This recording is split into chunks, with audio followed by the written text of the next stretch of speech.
Pyramus was the most handsome man and was a childhood friend of Thisbe, the fairest maiden in Babylonia. Pyramus and Thisbe were neighbors. They both lived in neighboring homes and fell in love with each other as they grew up together. However, their parents were dead set against them marrying each other. Their parents were totally against their union, leaving the young lovers with no option but to burn the light of love brightly in their hearts and meet surreptitiously if they can. Over the years, the lovers could only talk through a hole in their wall because their parents refused them to see each other. Finally, Pyramus got fed up with his parents, and so did Thisbe. One day, while whispering through a crack in the wall, they decided to meet the next night under a mulberry tree near the tomb of Ninus.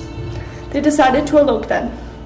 So, the next night, just before the crack of dawn, while everyone was asleep, they decided to slip out of their homes and meet in the nearby fields under the mulberry tree.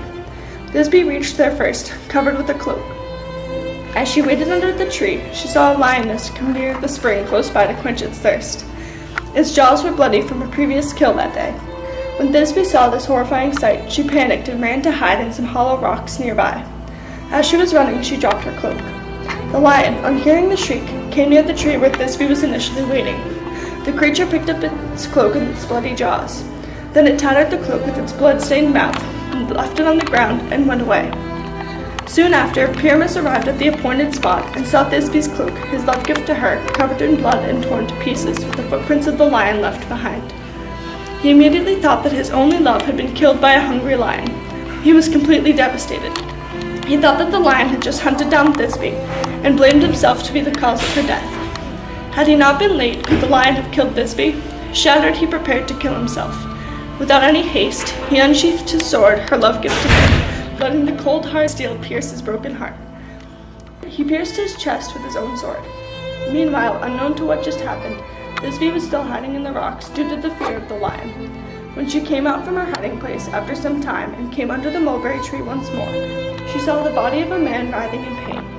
Thisbe, bringing courage to her heart, ran towards the man and was shocked when she found her only love lying on the ground next to the blood-covered mulberry bush with his own sword impaling his chest. She gasped in horror as she asked the still-breathing Pyramus what happened. Barely able to stay awake, he told her what happened, and she cried out in sorrow. Pyramus died soon after, leaving Thisbe totally shattered. What would I do in this world without my Pyramus? Thought the grief-stricken Thisbe. She resolved to finish herself too. She brought up from Pyramus's chest his blood-stained sword. Then she said to the dead Pyramus, "Wait for me, my love, I'm coming to you." Then she brought the blade into her own soft flesh, thusly dead together in love and peace.